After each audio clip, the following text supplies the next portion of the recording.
Permanenteng nakaantabay ang bagtingan sa kampanaryo.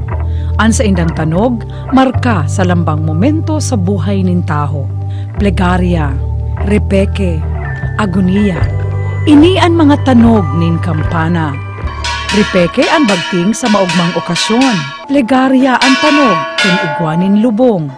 Ang plegaria po, yan ang bagting sa gadan. Ibig sabihin, pag nagplegaria po, pinapagirumdum ang bilog na komunidad na may gadan na dapat magpangadji sa sinda para sa gadan. So, ang plegaria, may manlain-lain man yan na klase. May tanog na lagong. May tanog na matiling. Lagong para sa lalaking gadan. Matiling naman para sa babaeng gadan. Wow! Gender-friendly palan ang mga bagtingan. Pag babae, itong pinakapuro ang inot na pinapatanog. Pag lalaki ang gadan, ining pangdua ang pinapatanog na inot. Tay ni malagong ito, matiling ang boses. Dangan, pag daraga naman o soltero, iba man ang tanog. Kaya lambang plegaria nakiiba man ang nagadan mayor o opisyal kan banwaan o opisyal kan probinsya na taga diyan sa banwaan na yan pinapatanog yan. O kaya padi ang nagadan, paris priest o gadan ang obispo o gadan ang santo papa, pinapatanog yan. Oras-oras ang pagpatanog yan. Puna nin alas 5 aga hanggang alas 10 nin banggi, oras-oras may nagpiplegaria. May sadit na kampana. May dakulang kampana. Ang sadit, pinapatanog para sa aking gadan, asin ang dakula para sa gurang na gadan. Pamibi para sa gadan ang plegaria. Siyempre, igwaman mga tanog para sa kaugmahan ng buhay. Ini ang repeke grande. Kaya ito po kaya, dakulang selebrasyon ang kasal. Sa komunidad, binabarita. Igwaning dakulang okasyon ng pagkasal. Minsan nga ni pagbubunyag pa. Yan sabi na repeke.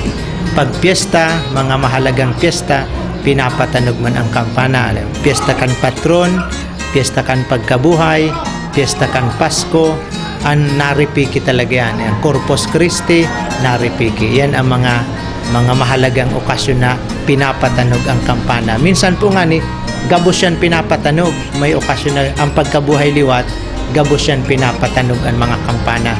Pinapa-ikot talaga siya. Repeke grande. Repeke grande talaga yan. Manlain-lain na sukol. May sadit, may dakula. Manlain-lain man ang tanog kan kada bagting. Inipalan mga musical instruments. Halat, may sinusunod pa pala na nota kaidtong panahon. Igwa talaga itong garunuta-nuta na pigsusunod ang pagbebel. Alagad si mga nagsurunod, pigturok doon na sa nakitong mga. Tapos ang setup kan kampanaryo, dapat iyang bell na yan, naabot ka itong parabagting. Kung nagpiplegaria o kaya nagsasound siya, may pang pinatinitingting niya yan, gabos. Kaya may combination kang sounds. Aroal daw nagtatanog ang bagting sa mga simbahan. Ang sabi kan sarong mystic na si Sister Anna Emmerich, I consider the sound of bells as rays of blessing. These rays held as far as the sound can reach. Harayo ng God ang naaabot kan tanog, kung kaya inikan mga bagting. Aram daw nindo, nabakusan ng apod sa pagsimba. Igwaman bagting para magtaonin warning o babala. Igwa pa po, alam ko may mga emergency. Halimbawa, may emergency sa banwaan. Kaya itong panahon, sarong gamit pa kang bagting kung ang mga pirata naglulusob. Pinapatanog na ang kampanan.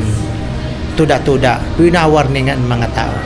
Yan, kung may mga maabot na kalamidad, yan, pinapatanog pa yan. Apira kan sulo, yan, may mga kalamidad, may bagyong makusog. Kaya itong day pauso ang radyo, day pang mga TV, nagagamit pa yan, tangani warning ang mga tao. Pero ngunyan day nang gayuta, ayan, may mga teknolohiya na kita. Mas kinangani kadaklan na kampana, manual pa ang pagtanog.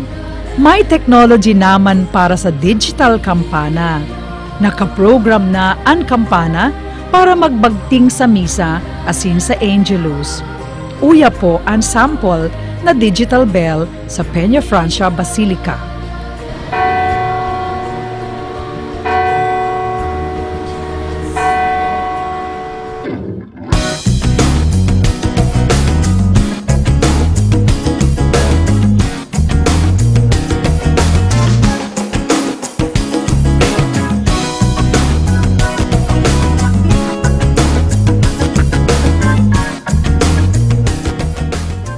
The bell is a musical and symbolic instrument.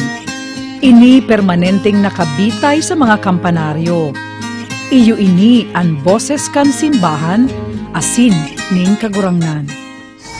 Pwede, huli ta pag nagtatanong ang simbahan, pag nag-aapod, not necessarily na nag-aapod ang padi, nag-aapod ang kagurangnan na magtiripon.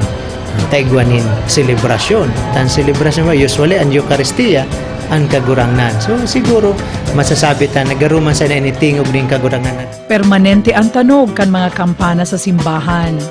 Permanente man ang presensya nin Diyos sa lambang momento sa buhay nin tao, maging maugma o mamundo.